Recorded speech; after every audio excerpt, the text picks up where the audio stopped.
You got guys who can play quarterback in Indianapolis. Maybe the guy who soon will be the best in the game in Andrew Luck. That's right, I said it. And in Baltimore, you should feel great about your quarterback situation. I love the fact that fans are watching Andrew Luck saying, oh, he doesn't look good. Oh, he's getting down about quarterback in Indianapolis. Same thing in Baltimore. Lamar Jackson. Oh, it turns out all the problems we thought he'd have, he's having. Oh, and Flacco's getting old. Flacco has looked great. And RG3 has been sneaky good.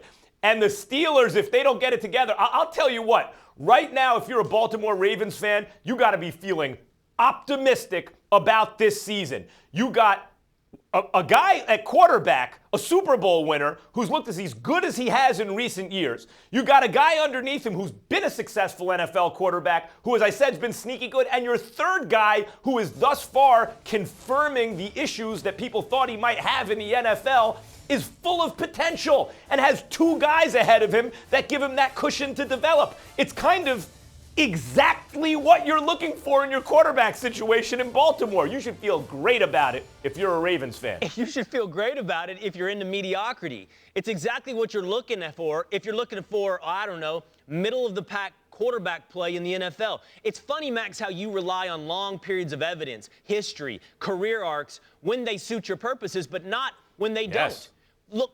Why would I? Because what has Joe Flacco been? Look, I hear all the reports. He's playing great. He was great last night. Reports out of training camp, Peter King says, best of his career. And this is my favorite line. In his entire career, his 11th training camp, his 11th year is his best yet. At some point, man, the evidence is in. At some point, and one might say by the age of 33, you know what you've got. What if competition drove him?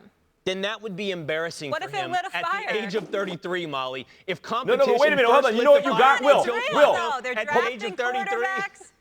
Listen. Sometimes you step Will, your game up when you feel threatened. I think it's right. You know what you got. But to Molly's point, you know what you got, right? A middle-of-the-pack NFL quarterback, which has a lot of value. That's like saying an average point guard in the NBA. That's a tremendous player because it's such a competitive position.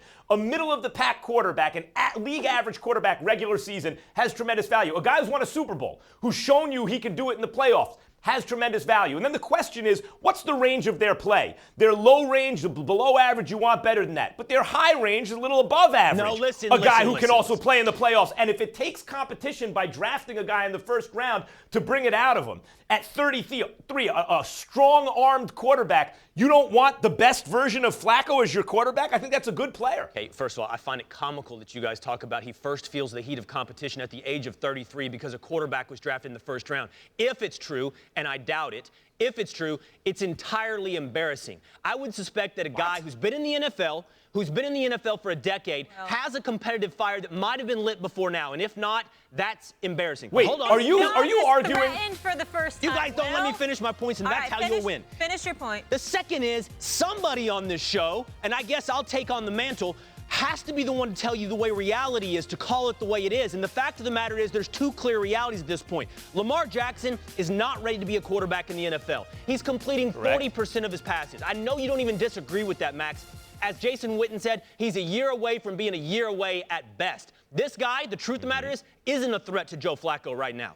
And Joe Flacco, throughout his career, has been a decade's worth of average. 20 touchdowns, 13 interceptions. That's a good player. On average. If your high point, if your ceiling, if what you're getting jazzed about, if what you're telling the Ravens fans to be pumped up about is another year of average mediocrity at quarterback position. An average quarterback, by the way, a rookie who's not even a year away from being ready. An average forgive me quarterback. If I tell Ravens fans they might need a dose of reality. I don't think they need to tell them. I think they got a decade of knowing it. An average quarterback is a good player in the NFL. You have something if you have that. And if he's having a good season by his standards, in other words, an above-average quarterback who's a proven playoff performer, that's an excellent commodity. Now, as far as Lamar Jackson and the motivation he may give Flacco, and even an internally motivated player can also respond to external motivation. Just because you're internally motivated doesn't mean that that external motivation has no effect on you. It can, like this one goes to 11. That's right. There are such things